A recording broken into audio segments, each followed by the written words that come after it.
지난 주간에 말레이시아 비행기 한 대가 사라졌는데 지금까지 그 종적을 찾을 수가 없습니다. 말레이시아 정부는 얼마나 답답했던지 주술사까지 동원을 했습니다. 이 주술사는 코코넛 2개를 손에 들고 열심히 주문을 외우면서 의식을 진행했습니다. 그리고 마지막에 의식이 마친 다음에 예언을 했는데 이런 예언을 했습니다.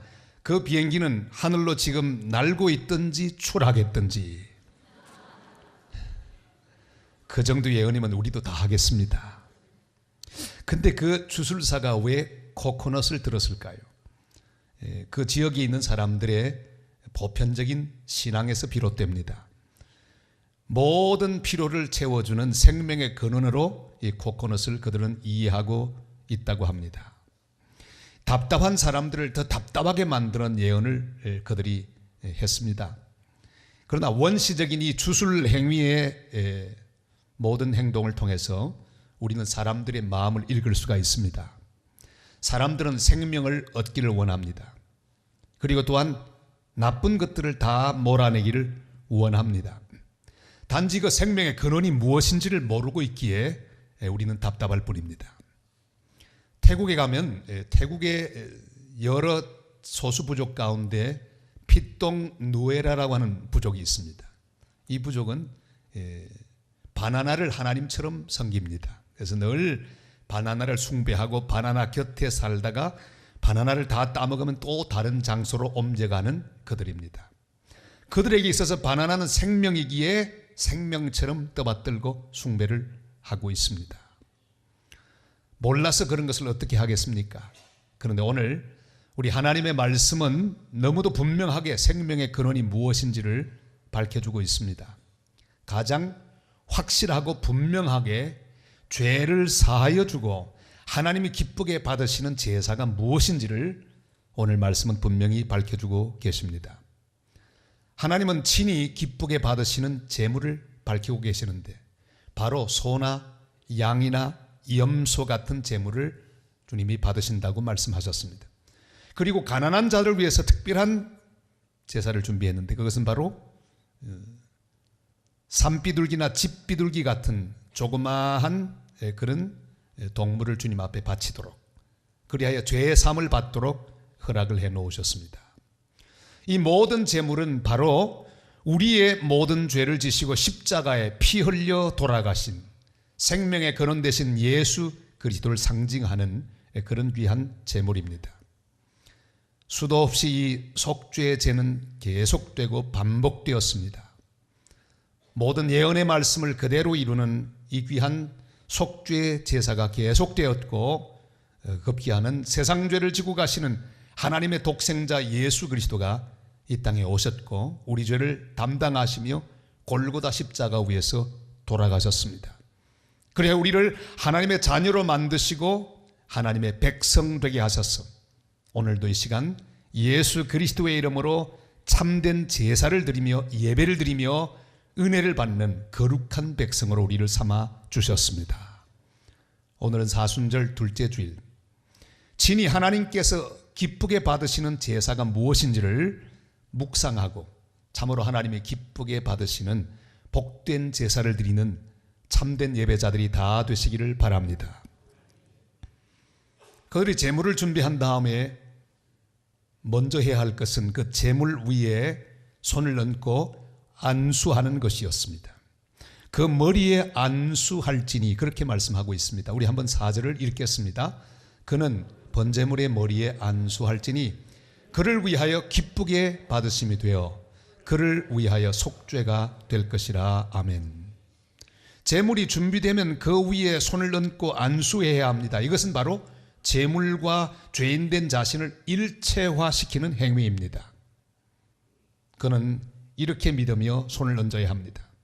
이 생명은 나 때문에 죽게 될 것이고 이 제물의 죽음으로 나는 생명을 얻게 된다라고 하는 믿음의 표현이 될 것입니다.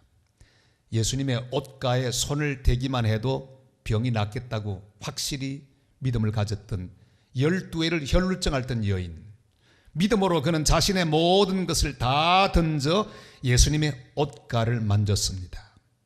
그의 모든 미래가 거기 달려있고 소원이 달려있고 자신의 모든 간구가 그 손끝에 달려있었습니다. 그리고 자신의 모든 소망을 거기에 다 빗끌어 메었습니다.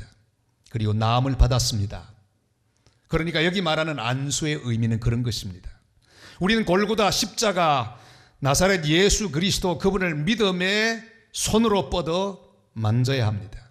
그분에게만 구원이 있고 죄 사함이 있고 우리의 생명이 있음을 믿음으로 고백하는 마음으로 갈보리 십자가를 향하여 우리의 손을 내밀어야 합니다. 우리는 믿음으로 오늘 이 시간도 주님 앞에 나와서 예배하고 있습니다.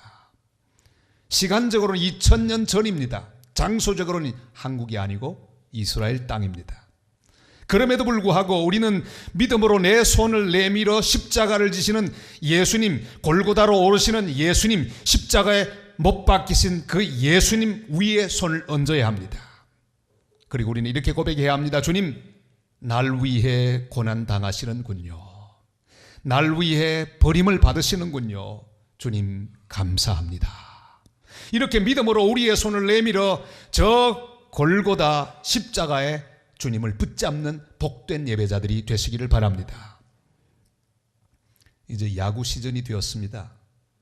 야구를 보고 있으면 흔히 볼 수 있는 광경 하나가 있습니다. 그것은 홈런을 친 선수들이 홈으로 들어올 때 다른 선수들은 줄을 쭉 서 있고 이렇게 손을 부딪히는 그런 의식을 합니다. 왜 그렇게 할까요? 여긴 다 의미가 있습니다.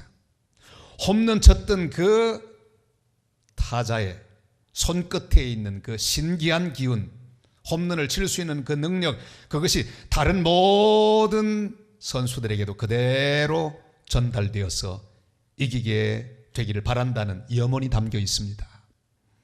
막연한 소원입니다. 그럼에도 불구하고 계속해서 선수들은 그 일을 합니다. 그러나 재물 위에 안수하는 것은 막연하게 죄의 씻음을 받고 구원받기를 바라는 그런 소원이 아닙니다. 이건 분명히 하나님이 허락하신 구원의 거룩한 방법입니다. 죄의 사함을 받는 방법입니다. 이사야 53장 5절이 이렇게 말씀하죠. 다 같이요. 그가 찔림은 우리의 허물 때문이요 그가 상함은 우리의 죄악 때문이라. 그가 징계를 받음으로 우리는 평화를 누리고 그가 채찍에 맞음으로 우리는 나음을 받았도다. 아멘. 요즘 인기 있는 건강식품이 있습니다. 저 러시아 그리고 캐나다에서 자라는 자작나무에서 기생하는 버섯이 있는데 그 버섯의 이름이 차가버섯입니다. 이렇게 생긴 버섯이에요. 그런데 신기한 것은 이 버섯은 이 자작나무에 꼭 붙어 자라는데 모든 자작나무의 생명이 이 차가버섯으로 다 옮겨갑니다. 그리고 좀 있으면 자작나무는 전부 죽어버리고 그 생명 전체가 이 차가버섯으로 옮겨가 버섯은 살게 됩니다. 얼마나 영양가가 있겠습니까? 저는 아직 먹어보지 못했는데 드셔보시기를 바랍니다. 저는 이 차가버섯에 관한 얘기를 들으면서 예수 그리스도를 깊이 묵상할 수가 있었습니다. 우리가 그렇습니다. 우리는 빈손들과 앞에가 예수님의 십자가를 붙들었을 뿐입니다. 그런데 예수 그리스도의 생명이 우리의 믿음을 통하여 우리 모든 존재, 삶, 우리의 심령 가운데로 옮겨와서 예수 생명으로 우리는 가득 차게 되고 예수 그리스도로 말미암아 구원을 받고 생명을 얻게 되었는데 우리 주님은 십자가 위에서 피 흘리시며 돌아가셨습니다. 그는 저주를 받고 죽으시고 우리는 그 생명 가운데 살아나는 역사, 우리 영적으로 볼 때 또 하나의 차가버섯이라고 말할 수 있을 것입니다. 사랑하는 성도 여러분, 우리는 갈보리 십자가 예수님께 이 기간 동안에 더 가까이 나가야 합니다. 그리고 빈손들과 배가 십자가를 붙드는 하나님의 사람들이 되실 수 있기를 바랍니다. 다른 것을 붙잡지 말고 오직 갈보리 십자가 그 주님을 붙잡는 믿음의 사람들이 되시기를 바랍니다. 그리하여 참된 죄사함과 참 생명을 예수 그리스도 안에 누리는 복된 성도들이 다 되시기를 주님의 이름으로 축복합니다.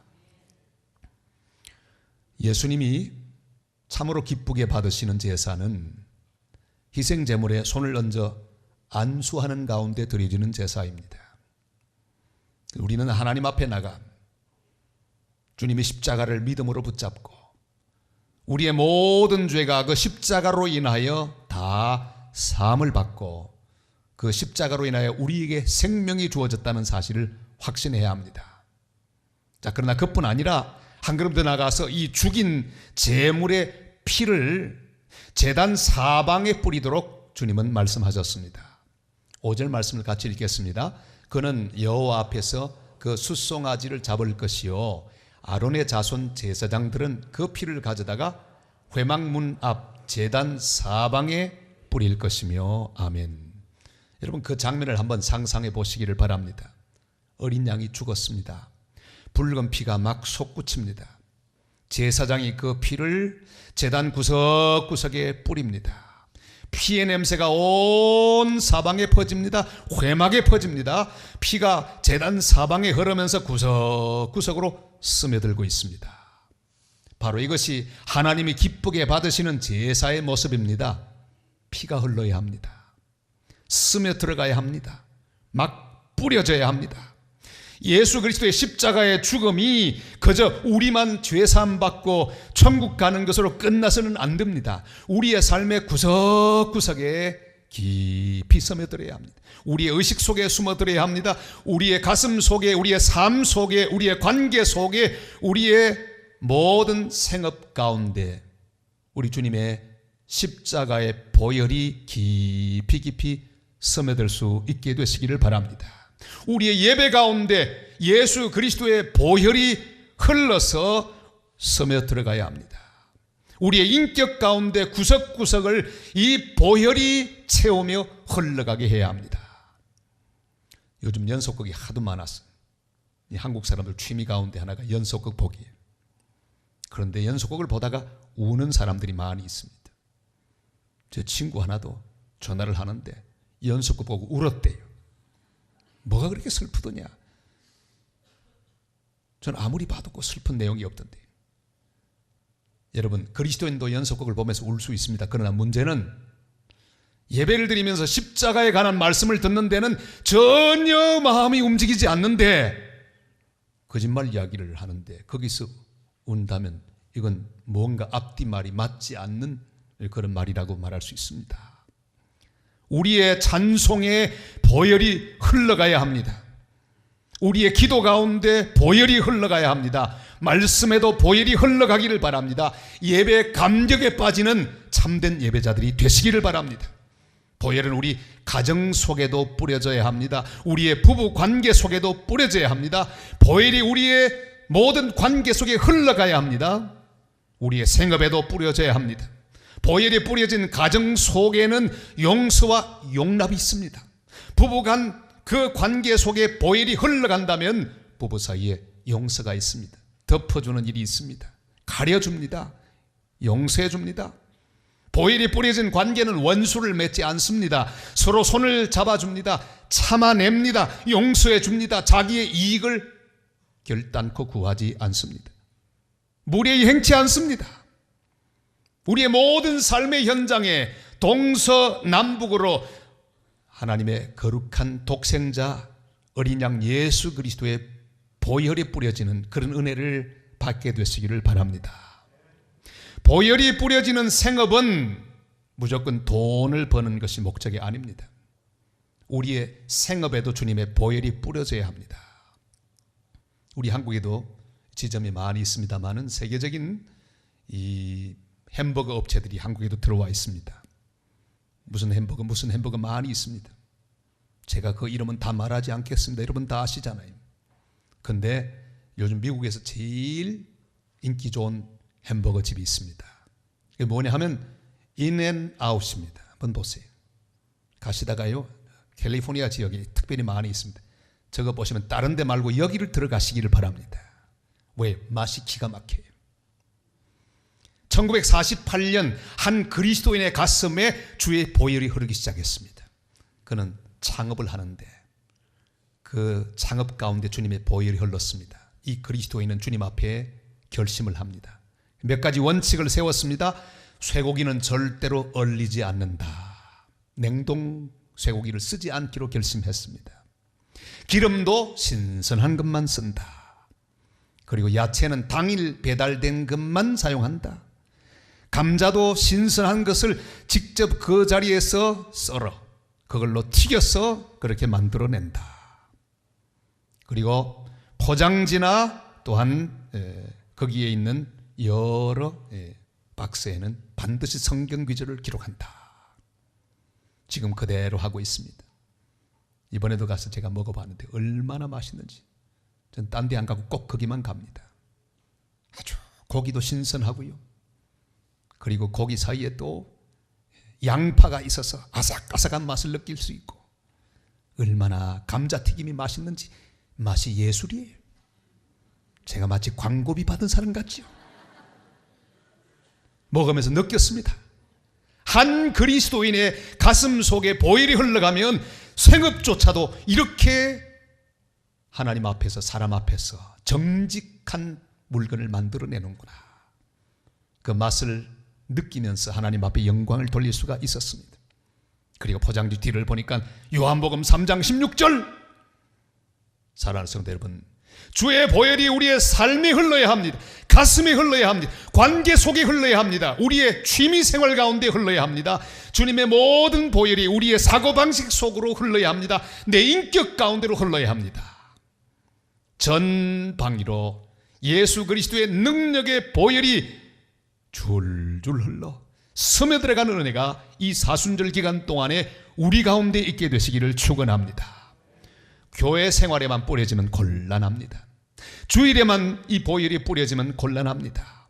일주일 내내 직장에서도 가정에서도 그리스도인이 가는 모든 삶의 현장에서도 주의 보혈이 스며들어가야 합니다. 내 삶의 모든 방향에 이 보혈이 뿌려져야 합니다. 내가 밟는 모든 땅마다 예수 그리스도의 보혈이 흐르고 스며들어 변화를 일으키고 또한 하나님께 영광을 돌리는 그런 거룩한 제사가 되는 복된 삶을 살아가는 성도들 다 되시기를 주님의 이름으로 축복합니다. 제물을 죽여서 피를 온 사방에 뿌린 다음에는 그 다음에 해야 할 일이 있습니다. 이 제물을, 그 가죽을 벗기는 일을 해야 합니다. 그리고 각을 뜨고 안에 숨어있는 내장과 정강이 다 끄집어내어서 물로 씻고 전부를 불살라서 번제로 드릴 때 하나님께서 기쁘게 그 제물을 받으신다고 말씀하셨습니다. 우리 9절 말씀을 한번 보실까요? 다 같이요. 그 내장과 정강이를 물로 씻을 것이요 제사장은 그 전부를 제단 위에서 불살라 번제를 드릴지니 이는 화제라 여호와께 향기로운 냄새니라. 아멘. 우리 예수님은 마치 이 제물처럼 전부 골고다 십자가의 제단에 바쳐지셨습니다. 그래서 우리를 구원하셨습니다. 피 흘리시고 채찍을 맞으시고 배반당하시고 옷 벗기시고 침뱉음을 당하시고 십자가에 못 박히시고 하나님께 버림을 받으시고 목마르시고 모욕당하시다가 죽으셨습니다. 이 모든 것을 우리를 위하여 주신 예수님은 오늘 우리를 향해서 우리의 모든 것도 헌신하고 바치기를 요구하고 계십니다. 로마서 12장 1절로 2절이 말씀하죠. 다 같이요. 그러므로 형제들아 내가 하나님의 모든 자비하심으로 너희를 구원하노니 너희 몸을 하나님이 기뻐하시는 거룩한 산제물로 드리라. 이는 너희가 드릴 영적 예배니라. 너희는 이 세대를 본받지 말고 오직 마음을 새롭게 함으로 변화를 받아 하나님의 선하시고 기뻐하시고 온전하신 뜻이 무엇인지 분별하도록 하라. 아멘. 제가 그동안 꽤 오랫동안 손녀 이야기를 하지 않았습니다. 오늘 한 번만 할 수 있도록 허락해 주시기를 바랍니다. 끄떡끄떡 해보세요. 예. 벌써 3살이 넘었습니다. 이제 말도 잘하고요. 레딧고도 잘 부르고요. 그런데 지 아빠랑 이렇게 대화하고 노는 모습을 이렇게 봤습니다. 우리 손녀에게 있어서 아빠는 모든 것을 채워주는 존재입니다. 기린 하면 목말 태워주고요. 코 하면 코 닦아주고 한마디만 하면 뭐든지 다 해주는 그런 존재. 정말 좋은 존재. 그런데 벌써 손녀가 이제 나이가 먹었다고 자기 고집을 피우기 시작합니다. 한번 잘못했는데 제 아빠가 꾸중하려고 말을 끄집어냈어요. 그러니까 그 소리를 듣기 싫어가지고는 자기 아빠를 보고 이런 말을 했습니다. 아빠, 거북이로 변해라! 얼마나 기가 막힌지. 저는 그 어린 손녀를 바라보면서 우리 그리스도인의 모습, 저의 모습을 발견했습니다. 우리는 하나님을 그렇게 생각합니다. 기도하면 응답해 주시고 보호하시고 용서해 주시고 붙들어 주시고 채워 주시는 좋은 하나님, 전혀 우리를 피곤하게 만들지 않는 그런 하나님을 우리는 믿고 있습니다. 그런데 하나님께서 우리가 잘못할 때 지적하십니다. 그건 안 된다, 고쳐라, 좀 맞춰라, 이렇게 말하면 우리 속에 나오는 생각이 우리 손녀가 말하는 것과 비슷합니다. 하나님 가만히 계세요. 하나님은 계속해서 제 소원이나 들어주시고 은혜만 베풀어 주세요. 하나님 그런 말씀 하지 마세요. 그냥 좋은 것만 해주세요. 사랑하는 여러분, 우리는 주님의 기쁨이 되어야 합니다. 성숙한 그리스도인이 되어야 합니다. 우리의 옛사람의 각을 떠야 합니다. 우리 모든 욕심의 가죽을 벗겨내야 합니다. 교만의 가죽을 벗겨야 합니다. 우리의 삶의 전부를 주님의 번제단에 드려야 합니다. 아직도 우리는 주님이 나 위에 죽으신 것만 생각하고 감사할 뿐, 나를 주님의 제단 앞에 각을 떠서 드릴 마음이 없는 유아기적인 그리스도인들이 아닌지를 묵상하는 기간이 꼭 되실 수 있기를 바랍니다. 주님 우리를 위해 다 주셨으니 우리도 주를 위해 다 드리는 것은 마땅합니다. 복음송가 가수 가운데 가장 이렇게 손꼽히는 가수가 한 분 계십니다. 바로 박종호 씨죠. 얼마나 찬양을 잘하는지. 특별히 그가 부르는 하나님의 은혜, 이건 정말 기가 막힌 찬양, 은혜로운 찬양입니다.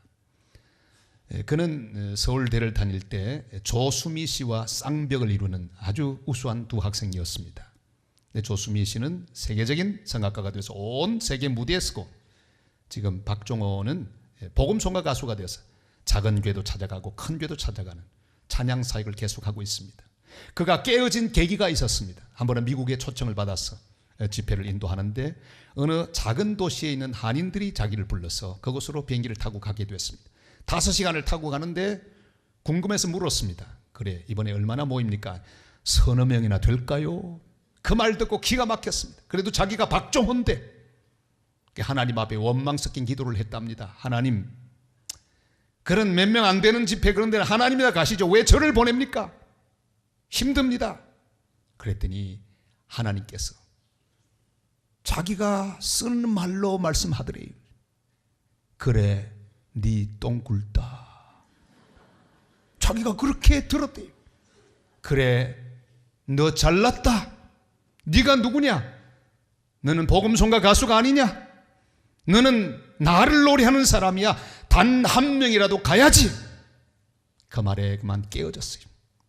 그리고 갔는데 얼마 모이지 않은 사람 앞에 그는 찬양을 했습니다. 온 힘을 다해 찬양하는데 그 가운데 한 척추장애 집사님 한 분이 헌금을 하는데 이틀 동안 굶고 헌금을 드렸습니다. 그리고 하는 말이, 나 같은 외로운 사람 위에 가서 노래해 주세요. 그는 깨닫습니다. 아하, 내가 떡이로구나. 하나님이 사람을 먹이시는데 사용하는 작은 떡이로구나. 내가 어디든지 가서 찬양해야지. 그 후로 그는 더욱 겸손히 주님께 헌신하며 계속해서 쓰임을 받고 있다고 합니다. 사랑하는 성도 여러분, 아직도 깨어지지 않고 있는 부분은 무엇입니까? 아직도 벗겨지지 않은 교만과 위선의 껍질은 무엇입니까? 아직도 주님께 드려지지 않은 나만 아는 내장은 무엇입니까? 아직도 벗겨지지 않은 정강이는 무엇입니까? 모두 함께 제단에 드려서 불살라지는 거룩한 산 제물들이 다 되시기를 바랍니다. 사랑하는 여러분, 믿음의 손을 뻗어서 갈보리 십자가에 달리신 하나님의 어린 양을 붙잡아야 합니다. 그가 내 모든 죄와 저주와 질병과 약함을 다 지고 가심을 믿고 안수하십시다. 십자가의 보혈이 내 삶의 구석구석을 침투하도록 뿌릴 수 있는 하나님의 사람들이 되시기를 바랍니다. 보혈이 없는 내 삶은 아무 의미도 없고 소망도 없습니다. 보혈을 사방에 뿌려 하나님의 은혜가 넘치게 하는 사순절을 보낼 수 있기를 바랍니다. 내 모든 몸과 영혼을 번제단에 제물로 드리십시다. 내 물질도, 내 시간도, 내 사랑도, 내 재능도, 내 미래도 모두 주님을 위해 드림으로 주님이 기쁘게 받으시는 제사를 하나님 앞에 드리는 복된 예배자들이 다 되시기를 주님의 이름으로 축원합니다.